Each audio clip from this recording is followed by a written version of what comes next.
กูถามว่ามึงเป็นใครมึงก็ลอง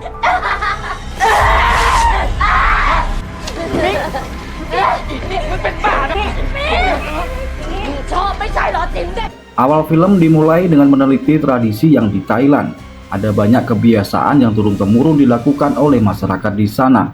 Kali ini kita akan dibawa untuk melihat sebuah tradisi di Isan, bagian timur laut Thailand, di mana masyarakat di sana mempercayai adanya Dewa Bayan.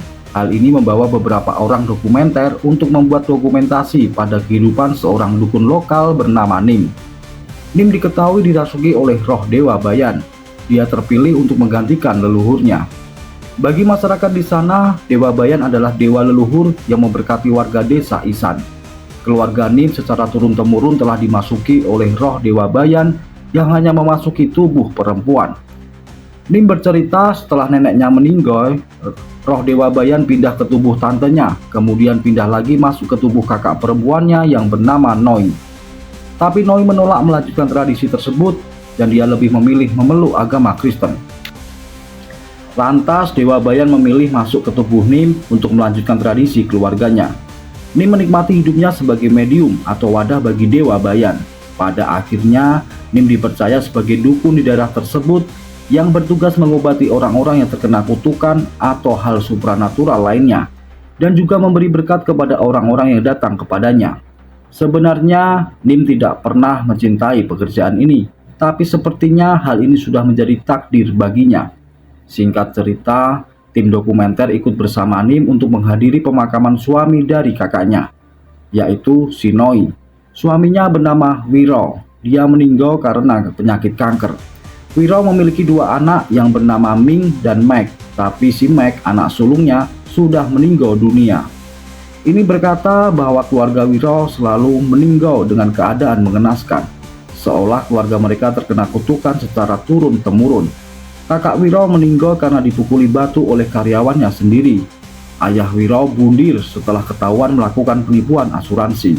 Sementara si Meg, anak tertuanya atau kakaknya Ming, meninggal karena kecelakaan motor beberapa tahun yang lalu. Dan kini Ming, anak perempuan Wiro, menjadi satu-satunya orang yang akan menemani kehidupan Noi. Ketika acara pemakaman selesai, Ming menghampiri Nim dan memberikan kertas dari ibunya untuk membuang beberapa barang yang ada di rumah mereka. Pada saat itu, Nim merasakan ada yang berbeda dari keponakannya tersebut. Tapi Nim masih belum bisa mengerti apa yang sedang terjadi. Bisa dibilang, Ming tumbuh besar dengan masalah kondisi mental yang tidak begitu baik. Dia memang orangnya agak pemarah, namun pada malam pemakaman itu, keluarganya pertama kali melihat Ming mengamuk. Karena pada saat itu, Ming merasa dia mendengar pamannya berkata kalau dia adalah seorang pelecong.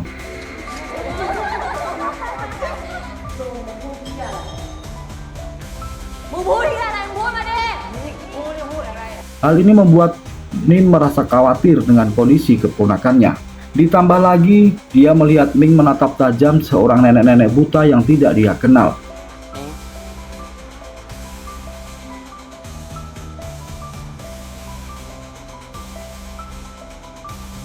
Keesokan harinya, Nim melihat bahwa nenek-nenek yang dilihat oleh Ming semalam sudah meninggal dunia. Saat jasad nenek itu dimasukkan ke mobil ambulan, lagi-lagi Nim melihat keponakannya kembali bersikap aneh. Nim terus mengawasi Ming dengan perasaan khawatir. Dia tahu kalau ada yang tidak beres, jadi dia pergi ke rumah Ming untuk menyelidiki kamarnya.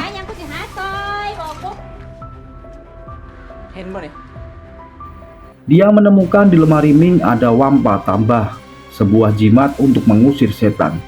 Di sini, Nim belum yakin apakah ini sebuah gejala kalau Ming akan dirasuki oleh Dewa Bayan dan akan menjadi penerus leluhur mereka. Namun sikap Ming semakin memburuk seiring berjalannya waktu.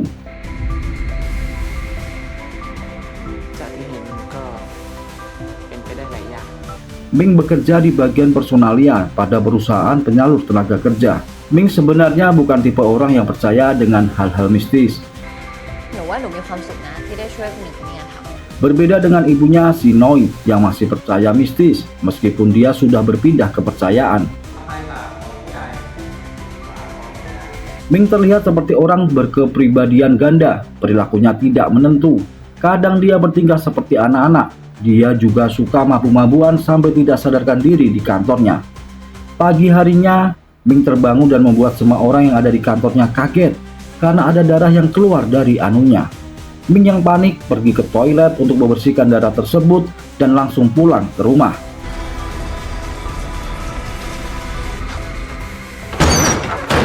Tidak ada yang tahu apa yang sudah terjadi. Namun di sini, Noi sadar kalau putrinya menunjukkan gejala yang sama sebelum tubuh Noi dirasuki oleh Dewa Bayan. Noi langsung menceritakan hal tersebut kepada kakak laki-lakinya yang bernama Manit. Manit menyarankan agar Ming ikut ritual untuk membuka jalan Bayan memasuki tubuhnya. Tapi Noi menolak karena dia tidak ingin putrinya menjadi seorang dukun. มึงกับหูว่ากูบ่อยากให้มันเป็น กระสั่นมึงก็ให้นี่มาเฮ็ดพิธีรับขันให้มันเลย Nim yang melihat semua keanehan itu melalui video rekaman tim dokumenter yang selalu mengikuti Ming, dia merasa tidak yakin kalau keponakannya telah dirasuki oleh Bayan karena tanda-tandanya agak berbeda. Keesokan harinya, Nim memastikan apa yang sebenarnya terjadi kepada Ming, tapi Noi terus menghalanginya karena dia berpikir Nim dan Manit ingin menjadikan putrinya sebagai dukun. เป็นไร Semakin lama kondisi Ming semakin memburuk. Dia mulai merasakan sakit hampir di seluruh tubuhnya. Dia pun sering meninggalkan pekerjaannya karena harus pergi ke toilet. Dan tingkah laku Ming tersebut membuatnya harus dipecat oleh atasannya. Dia juga sering melakukan sesuatu tanpa sadar, bahkan sampai melukai dirinya sendiri. Pada saat acara karnaval Natal, Ming juga terlihat sangat temperamen dengan melempari orang di sekitarnya menggunakan permen. Dan lemparannya cukup kuat. Keesokan harinya, Ming dimarahi oleh atasannya karena kembali ke tempat kerja, yang dikarenakan Ming sudah dipecat dari sana. Ketika tim dokumenter mewawancarai atasannya berkata pemecatan Ming bukan dikarenakan kondisi mentalnya yang kurang baik, tapi lebih ke perilakunya. Karena atasannya telah melihat CCTV yang ada di kantor dan menemukan kalau Ming sering melakukan bercocok tanam di dalam kantornya dengan pria yang berbeda. โอ๊ยโอ๊ยโอ๊ยโอ๊ยโอ๊ยโอ๊ยโอ๊ยอ่ะ Tapi sepertinya Ming tidak sadar dengan semua yang dia lakukan. Sekarang kehidupan Ming semakin hancur. Dia sering terlihat murung dan tingkah anehnya semakin menjadi-jadi. Noi tidak berhenti memanjatkan doa di dalam gereja. Sementara Nim juga mendoakan keponakannya di tempat dia biasa menyembah para dewa. Di hari yang sama, Ming ditemukan berusaha bundir di kamar mandi dengan menyayat tangannya sendiri. Lalu Ming segera dibawa ke rumah sakit. Di sini, Noi meminta tolong kepada Nim agar segera melakukan ritual untuk memindahkan bayi yang ke tubuh Ming. Tetapi Nim menolak karena dia merasa yang merasuki diri Ming bukan Dewa Bayan. Nim masih belum bisa menjelaskannya, tapi mereka semua tetap berusaha untuk kesembuhan Ming.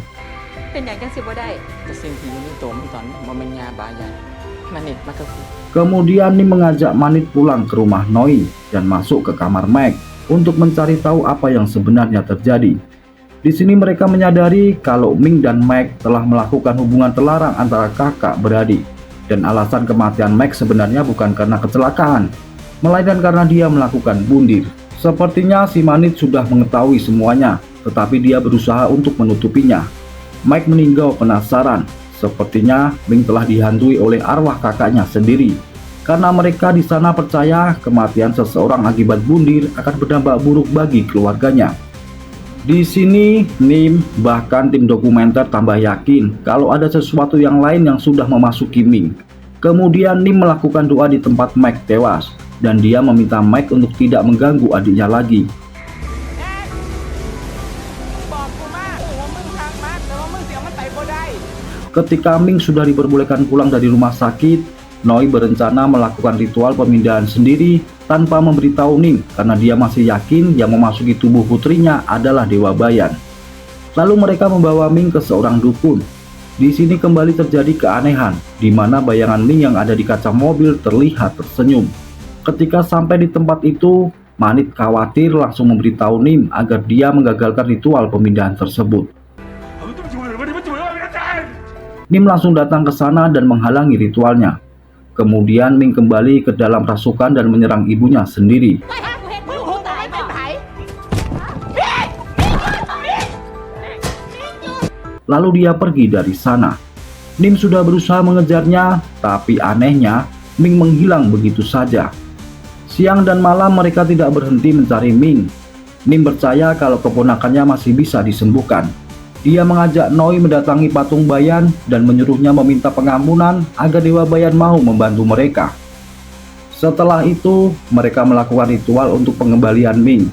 Mereka mencari barang-barang yang sering digunakan untuk berinteraksi dengan para roh. Ritual itu kemudian dilakukan di tempat Mike meninggal, dan Nim berdoa agar Mike tidak menyakiti adiknya sendiri. Dia menggunakan telur untuk media ritualnya. Ya, biarkan ritual tersebut tidak langsung berhasil, tapi demi keselamatan keluarganya, Nim tetap melakukan ritual itu selama berhari-hari tanpa henti, walaupun cuaca sedang tidak bersahabat. Banyak orang juga membantu dalam pencarian Ming, tapi Ming seperti hilang di telan bumi. 1 bulan sudah berlalu semenjak Ming menghilang, tapi tetap mereka tidak menemukan petunjuk satupun. Pada akhirnya, Nim menemukan satu petunjuk dari ritual yang sudah dia lakukan.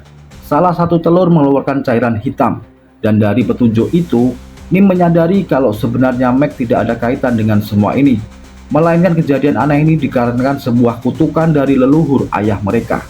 Nim langsung bergegas pergi menuju pabrik tua milik kakeknya Ming, dan dia sangat yakin kalau Ming berada di sana. Dan pada akhirnya, pencarian itu membuahkan hasil. Dia menemukan Ming yang sudah terlihat seperti gembel, tubuhnya kotor dan sangat kurus. Nim segera membawanya ke rumah sakit, lalu dia menghubungi keluarga yang lain. Setelah sebulan dia menghilang, dokter mengatakan tubuh Ming mengalami dehidrasi parah, bahkan kekurangan nutrisi karena tidak makan selama berhari-hari. Gak tahu tuh sebulan dia makan apa aja di sana. Lalu Nim kembali ke gunung untuk berdoa dan memberikan persembahan kepada Dewa Bayan. Tapi pas dia sudah sampai di lokasi, Nim terkejut ketika melihat kepala patung Bayan sudah copot.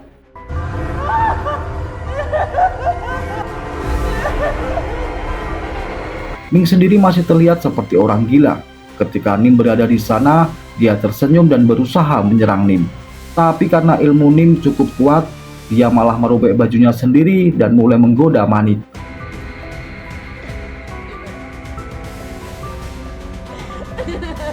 กูถามว่ามึงเป็นใคร นี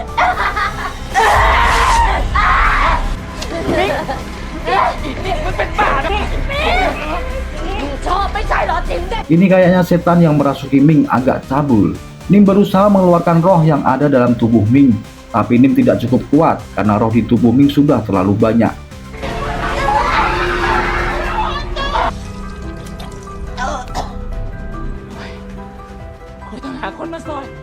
Terpaksa mereka membawa Ming ke tempat dukun yang lebih sakti, dukun yang bernama Santi. Dukun ini berkata kalau tubuh Ming sekarang seperti mobil yang terbuka, jadi siapa saja bisa mengendalikannya. Dia juga mengatakan roh di tubuh Ming tidak hanya satu, tapi yang pasti roh-roh itu datang karena suatu dendam di masa lalu. Kemudian Santi meminta Nim untuk membawa ke pabrik tua milik kakek Ming, dan di tempat itulah semua roh gentayangan mulai memasuki tubuhnya. Ritual pengusiran harus dilakukan di tempat ini, dan juga ritual tersebut memiliki efek yang lumayan dahsyat yang bisa membuat tubuh Ming mengalami kerusakan parah. Di sini Noi bertanya, kenapa harus Ming yang mendapat kutukan? Santi berkata, semua itu dikarenakan perbuatan leluhur suaminya Noi, yaitu si Wiro. Dulu leluhur atau nenek moyang Wiro telah menghabisi ratusan orang, dan orang-orang itu mengutuk semua keluarga Wiro, bahkan sampai keturunannya, yang membuat keluarga mereka selalu mendapatkan karma buruk serta hidup mereka tidak pernah tenang. Dan Wiro menikahi Noi, orang yang sudah menolak kehadiran Bayan. Kalau saja Noi mau menerima dan menjadi medium untuk Dewa Bayan, mungkin kutukan itu bisa saja hilang, karena Dewa Bayan akan memberikan berkat baik kepada keluarganya. Tapi apa boleh buat, semua itu sudah terjadi. Di sini, Noi sudah merasa putus asa, tapi Nim tetap menenangkan kakaknya dan dia yakin Dewa Bayan akan membantu mereka. แล้วมึงพูดได้จังได กูรู้สึกได้มึงต้องเสือยาเด้ Santi dan Nim mulai mempersiapkan ritual untuk kesembuhan Ming, dan tentu saja ritual itu akan menjadi ritual yang terberat yang pernah dia lakukan selama eksistensi menjadi dukun. Sementara ritual sedang disiapkan, Noi terus merawat Ming dengan penuh kasih sayang. Keanehan juga terus terjadi, di mana pada saat pagi hari, Noi mendapati rumah yang sudah berantakan, tapi tahu kalau itu adalah ulah dari Ming yang dilakukannya setiap malam. Karena hal itu, tim dokumenter meletakkan CCTV di setiap sudut rumah untuk memantau aktivitas Ming pada malam hari. Ming terlihat semakin menjadi-jadi. Dia mengacak-acak rumah, buang air sembarangan, bahkan memakan daging secara mentah dari kulkas. Kejadian itu terus berlangsung selama berminggu-minggu. Noi dan Manit yang melihat video itu sampai ketakutan, karena mereka tidak tahu kegilaan apa lagi yang akan dilakukan oleh Ming. Setelah semua kejadian itu, Manit menambahkan kunci dari luar kamar Ming agar dia tidak bisa keluar masuk seenaknya. Tapi ternyata hal itu tidak berhasil. Ming masih tetap bisa keluyuran pada malam hari. Bahkan mereka dibuat kaget karena Ming merebus guguk keluarganya secara hidup-hidup, lalu dia memakannya. Kemudian Manit tambah dibuat panik ketika Ming berusaha mengambil bayinya yang sedang tertidur di dalam kamar. Dengan cepat, Manit langsung kembali ke rumah dan mereka semua mencari keberadaan Ming dan bayi tersebut.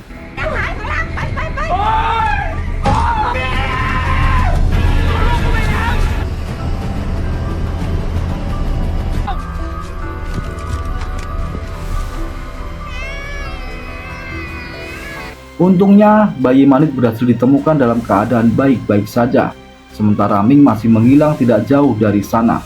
Tiba-tiba Ming muncul dan langsung menyerang Manit dengan membabi buta.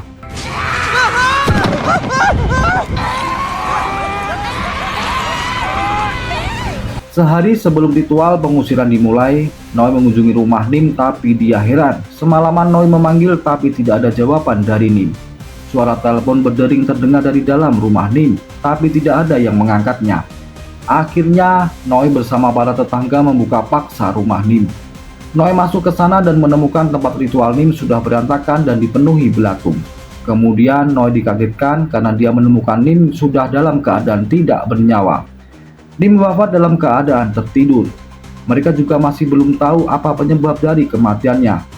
Merasa sangat bersalah atas kematian adiknya tersebut, agar perjuangan Nim tidak sia-sia, Noi akan tetap melanjutkan ritualnya walaupun tanpa bantuan Nim. Keesokan harinya, ritual pengusiran akan segera dimulai. Mereka mulai mempersiapkan segala kebutuhan untuk ritual. Mereka juga memberi persembahan, yaitu seekor kerbau. Di sini, Noi akan dijadikan media untuk menarik semua roh jahat yang ada di tubuh Ming. Kepalanya ditutupi kain yang sudah dituliskan dengan mantra-mantra. Ketika hari sudah mulai gelap, Santi dan anggotanya mulai melakukan ritual tersebut. Manit juga terlihat di sana untuk menemani Noi menjalani ritual. ตอนมานอนกับกูโอมคุณลูกมาหาลูก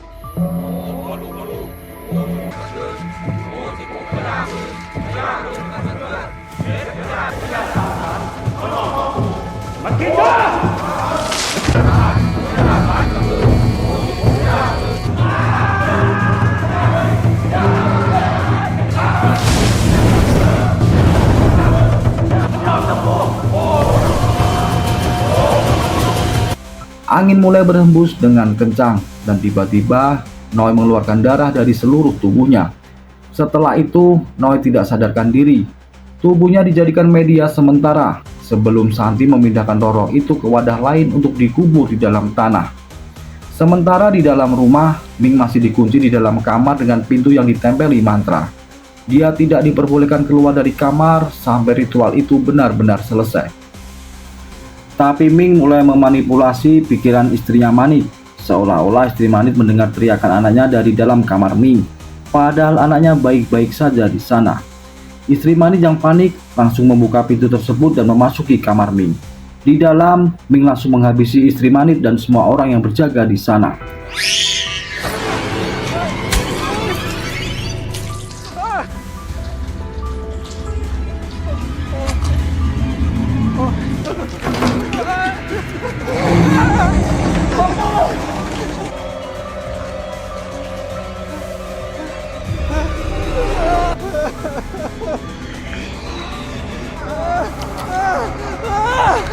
Seketika, ritual pun juga menjadi kacau. Ketika Santi ingin membuang roh jahat yang sudah dia pindahkan ke wadah lain, tiba-tiba semua orang yang terlibat dalam ritual itu, tubuh mereka dirasuki oleh roh jahat.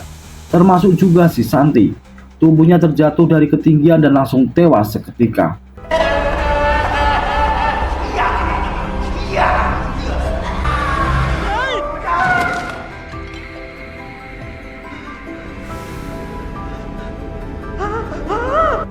Mereka yang sudah dirasuki roh jahat langsung menyerang orang yang ada di sekitar mereka, termasuk kameramen dari tim dokumenter.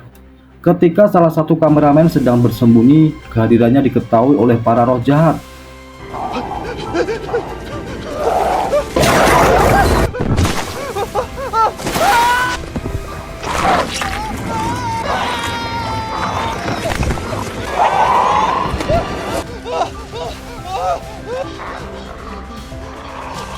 Tapi tiba-tiba mereka terlihat ketakutan. Ternyata Ming sudah berada di sana dan dia langsung membunuh kameramen tersebut.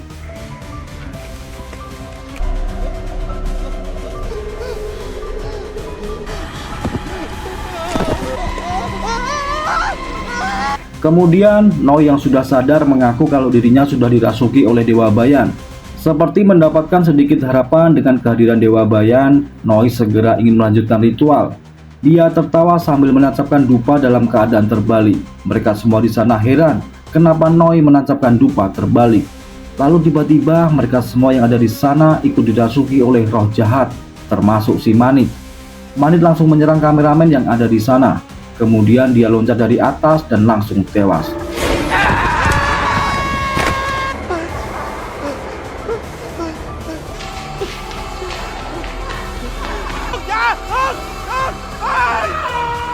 Sekarang tinggal tersisa satu kameramen lagi yang berada di sana. Ketika dia ingin kabur, ternyata Ming sudah sampai di sana. Kameramen itu terjebak di situasi yang sangat mengerikan dan dengan cepat dia segera bersembunyi, sambil tetap merekam semua yang terjadi. Terlihat Noi mendekati anaknya dan membaca mantra untuk mengusir roh jahat yang ada di dalam tubuh Ming. Namun usahanya terhenti ketika mendengar Ming memanggilnya dengan sebutan ibu. Tapi tentu saja itu merupakan tipu daya dari roh jahat. Dan Ming langsung menyerang ibunya. Alasa.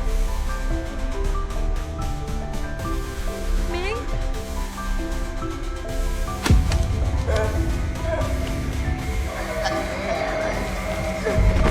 Di sini Ming menyiramkan bensin dan berniat ingin membakar Noi. Tapi sebelum dia melemparkan korek itu, dia menemukan si kameramen yang lagi bersembunyi.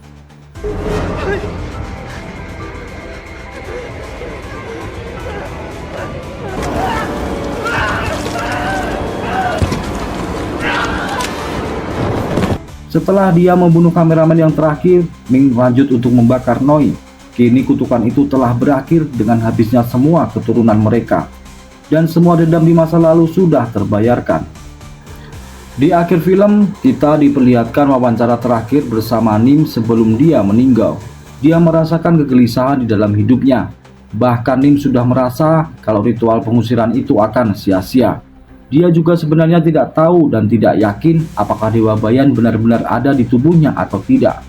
Wawancara itu diakhiri dengan Nim yang masuk ke kamarnya dan terdengar menangis. Dan film pun selesai.